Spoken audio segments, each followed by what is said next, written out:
अंग्रेज़ों का ज़माना था, तो उस वक्त जो है अंग्रेज़ों के दफ्तर में एक अल्लाह वाले थे, महकमा माल में उनकी नौकरी थी। चूँकि अल्लाह वाले थे, वो सच्चाई पर चलने वाले, तो जो उनसे नीचे वाले लोग थे वो उनसे बड़े परेशान थे कि ना तो खुद रिश्वत लेते हैं और ना किसी को लेन देते हैं, जबकि बहुत मौके मिलते हैं हमें। यानी उनका मतलब क्या था, ना तो खुद हराम खाते हैं और ना किसी को खाने देते हैं। अब जो लोग बेईमान और मक्कार हों, आज भी आप देख लें, जो लोग अधर्मी हैं, अल्लाह की रचना के खिलाफ चलने वाले, बुराई पर चलने वाले, फसाद फैलाने वाले, वो कभी भी इस्लाम का सच्चा पैगाम कबूल नहीं करेंगे। इस्लाम को आज हाईलाइट किया जा रहा है, सच्चाई बताई जा रही है इस्लाम की। ईश्वर का कानून उसकी रचना के आधार पर बताया जा रहा है। कितने काफिर हैं जो दंदन आ रहे हैं धरती में।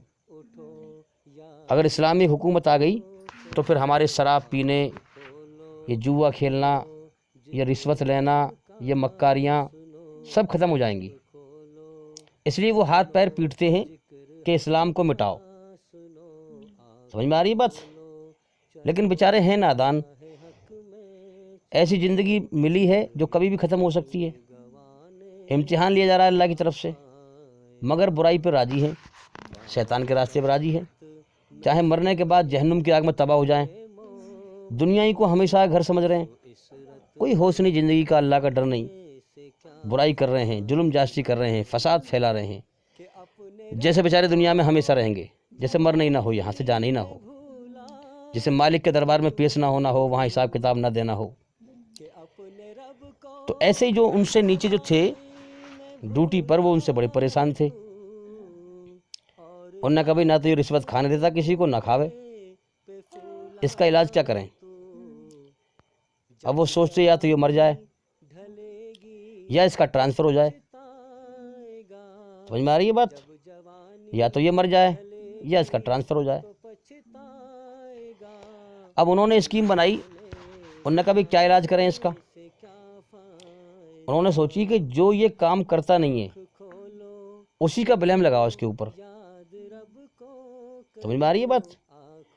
भाई वो रिश्वत नहीं लेते थे, हराम काम नहीं करते थे, तो रिश्वत लेने का ही ब्लेम लगाया उन लोगों ने उनके ऊपर, और ऊपर जाके उनकी जो है कंप्लेंट की, शिकायत की। जब केस पहुंचा अदालत में तो जज ने उनको बुलाया, पेश किया। उन्होंने कहा, जज ने कहा कि भाई आपके खिलाफ रिश्वत लेने का जो है, आपको जो है आप पे धब्बा लगाया जा रहा है, दाग लगाया जा रहा है, आपके खिलाफ शिकायत की गई है। आप कुछ अपनी सफाई में कुछ कहना चाहते हैं?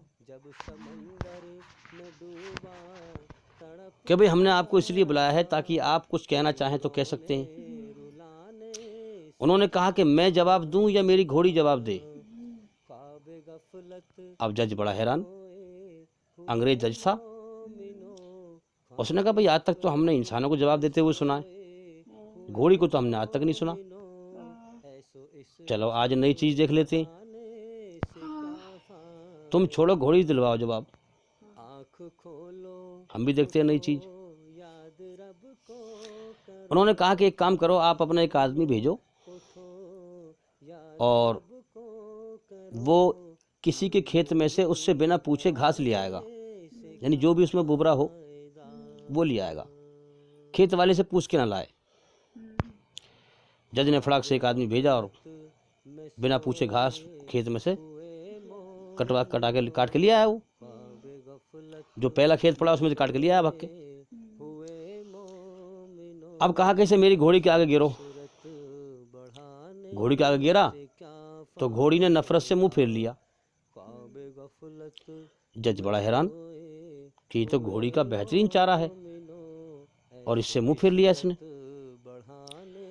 अब होते हैं ना बेईमान ज्यादा होते हैं हर जगह, मक्कारी करने वाले, तोहमत लगाने वाले, ब्लेम लगाने वाले।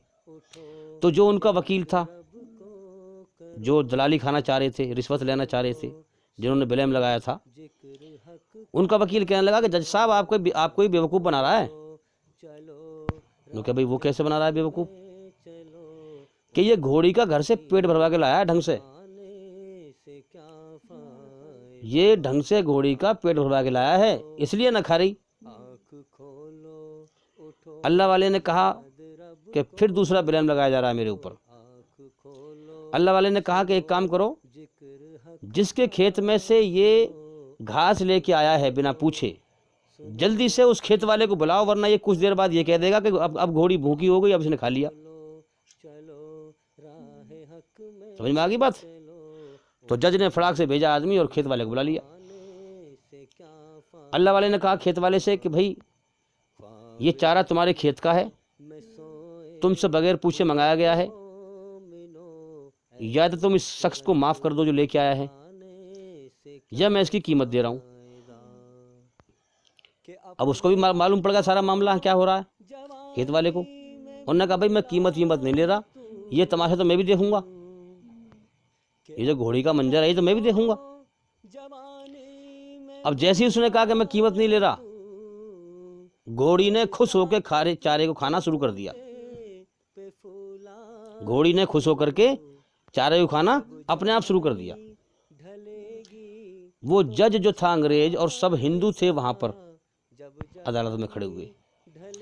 जो जज था अंग्रेज, उसने उठ के कहा कि बेवकूफो, उल्लू के पट्ठो, जिस आदमी की घोड़ी हराम नहीं खा रही वो आदमी हराम कैसे खा लेगा? हैं? उसमें से एक जना कहने लगा कि ये मोहम्मद सल्लल्लाहु अलैहि वसल्लम का उम्मती है, कहीं इसके इस अमल को देख के लोग कलमा ना पढ़ लें, कहीं इसकी सच्चाई को देखकर लोग कलमा ना पढ़ लें।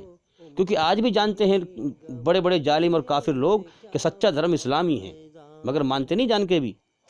उनका मौत के बाद क्या मंजर बनेगा। तो जज ने कहा कि जिस इंसान की घोड़ी हराम नहीं खा रही वो इंसान क्या हराम खाएगा। तो तहमत लगाने वालों को जज ने जो है डांटा, झाड़ लगाई बुरी हालत से। तो इसलिए भाई हम दुनिया को न देखें, हम सच्चाई पे चलें, ईमानदारी पे चलें। अल्लाह हमें देख रहा है, क्योंकि मरने के बाद हम अल्लाह की तरफ लौटना है। जैसे कर्म करके मरेंगे वैसे ही बदला अल्लाह के यहाँ पाएंगे। और अल्लाह का इल्म हासिल करें। हमारे चैनल के अंदर जा करके एक एक करके सभी वीडियो देखें और सुने, ताकि जल्दी से जल्दी आप अंधकार से निकलकर रोशनी में आएं। अल्लाह के आगे साफ दिल से तौबा करो, उम्मीद है कि वो तुम्हारे गुनाह तुमसे दूर कर देगा और तुमको जन्नतों में जिनके नीचे नहरें बह रही हैं दाखिल करेगा। उस दिन अल्लाह पैगंबर सल्लल्लाहु अलैहि वसल्लम को और उन लोगों को जो उनके साथ ईमान लाए हैं रुस्वा नहीं करेगा, बल्कि उनका नूर ईमान उनके आगे और दाहिनी तरफ रोशनी करता हुआ चल रहा होगा। और वो अल्लाह से इल्तिजा करेंगे कि ऐ परवरदिगार, हमारा नूर हमारे लिए पूरा कर और हमें मुआफ फरमा। बेशक अल्लाह हर चीज पर कादिर है। लोगों का हिसाब आमाल का वक्त नजदीक आ पहुंचा है और वो गफलत में पड़े उससे मुंह फेर रहे हैं। उनके पास कोई नई नसीहत उनके परवरदिगार की तरफ से नहीं आती, मगर वो उसे खेलते हुए सुनते हैं। उनके दिल गफलत में पड़े हुए हैं। जो लोग अपने परवरदिगार से डरते हैं उनके बदन के रोंगटे उसे सुनकर खड़े हो जाते हैं, फिर उनकी खालें नर्म हो जाती हैं और दिल भी नर्म होकर अल्लाह की याद की तरफ मुतवज्जे हो जाती हैं। यही अल्लाह की हिदायत है। वो इससे जिसको चाहता है हिदायत देता है और जिसको अल्लाह गुमराह रहने दे उसको कोई हिदायत देने वाला नहीं। जो लोग अपने परवरदिगार से डरते हैं उनके बदन के रोंगटे उसे सुनकर खड़े हो जाते हैं, फिर उनकी खालें नर्म हो जाती हैं और दिल भी नर्म होकर अल्लाह की याद की तरफ मुतवज्जे हो जाती हैं।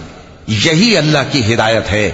वो इससे जिसको चाहता है हिदायत देता है और जिसको अल्लाह गुमराह